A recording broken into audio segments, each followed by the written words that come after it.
Once again, thank you, Mr. Kapoor. That is a brilliant beginning indeed. May I request everyone to please give Mr. Kapoor a huge round of applause. And with that, I would now like to invite Mr. Priyaranjan Jha, Managing Director, PepsiCo, Hyderabad, to present the keynote address on why is it important to have a diversity recruitment strategy. Ladies and gentlemen, presenting Mr. Priyaranjan Jha.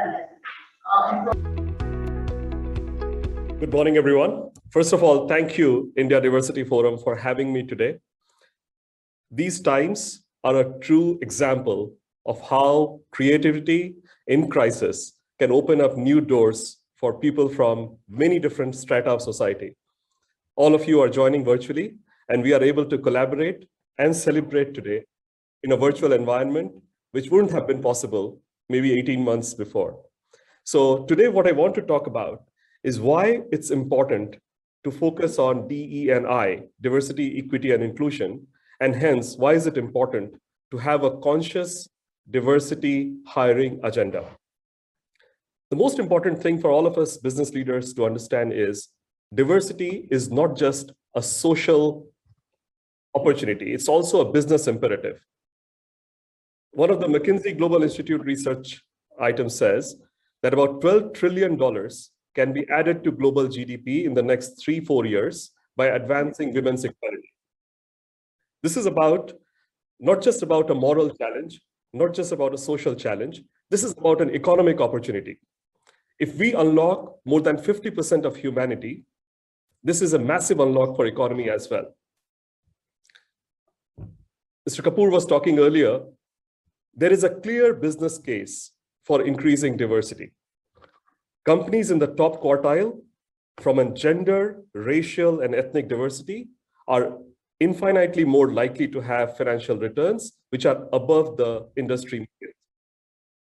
Now, what we have seen, and it's our experience in PepsiCo as well, that more diverse companies are better able to win the top talent war. They are better able to improve the customer orientation. The employee satisfaction goes up. The decision-making is more efficient and effective. And all of this leads to a virtuous cycle of continuous increasing returns. So we have to be very clear as business leaders that focus on diversity, equity, and inclusion is not just a social imperative. It is a business imperative.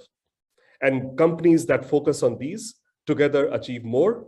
Companies that focus on these imperatives create better environment for their employees. Now, diversity, of course, is important, is very important, and we all have been talking about it for a while, but it is not enough on its own. It is really a first step in the continuum, and once we achieve this, we will unlock further ability to innovate for our consumers, for our customers, and for our communities. So now in this case, what is the role of organizations? And why and how can we focus more on diversity, equity, and inclusion? Diversity is about creating a space for people to be themselves. No one should have to hide who they really are, whether it is about their gender, gender identity, sexual preference, financial background, race, caste, and creed in India. People should have the ability to be themselves with confidence. It should be their choice on how much and when they should reveal what of their own personality. We should create a space for our business partners to progress. Our partners that focus on the values that are very similar to ours on DEI, they should be able to flourish along with us. And our community should be able to thrive. For us, as an organization, these are the 3 different roles that we play in the area of DE&I. Now, a little bit about PepsiCo, who we are. Hopefully, all of you have heard about us.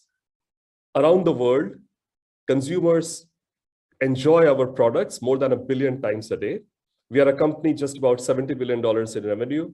We have 23 brands. Many of them are loved by all of you, which are more than $1 billion in revenue. We operate in over 200 countries and territories, and we have more than 290,000 employees globally. And our portfolio includes some of the most loved products on the planet. We also have a very long history of being intentionally inclusive. And it's important to highlight this term intentionally. So inclusion does not happen by coincidence.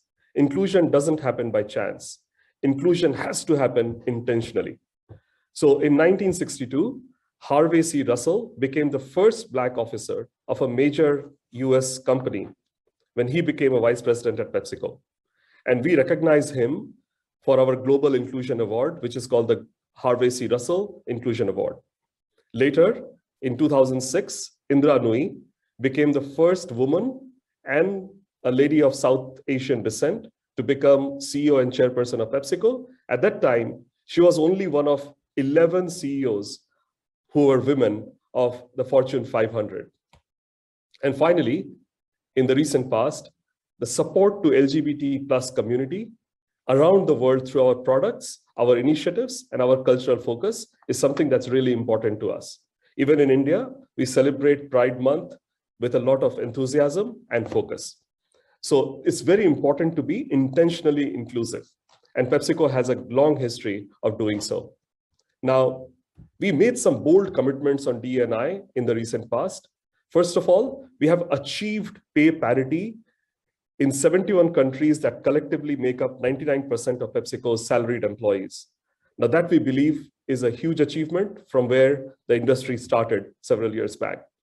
We have also set up a goal for ourselves that by 2025, we will achieve gender parity in management roles. What that really means is at least 50% of our management globally will be women by 2025.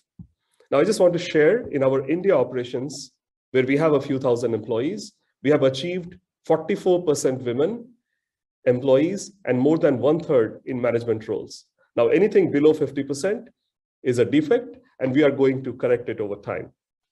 Last year, in face of, actually 2 years back, in face of the challenges in the US, PepsiCo also announced the Racial Equality Journey initiative, where we are going to invest more than $500 million to focus on people, business, and communities.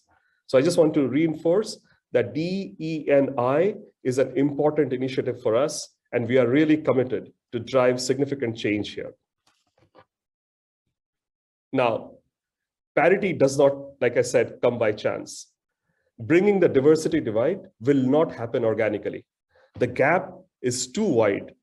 Whether you take genders, sexual orientation, people with disability, whichever lens you look at or look from, the diversity gap is really huge in the industry. And it will not happen organically. It will have to be conscious, focused effort that all of us business leaders will have to take. Second, we have to enhance leadership accountability for intentionally building a diverse workforce. Our managers, our leaders, everyone in the organization has to be focused, has to be measured, and has to be rewarded for showing ownership, accountability, and outcomes around diversity. Now, we have to support the process, and that's the real focus of today's agenda, as well as the job fair that you are organizing today.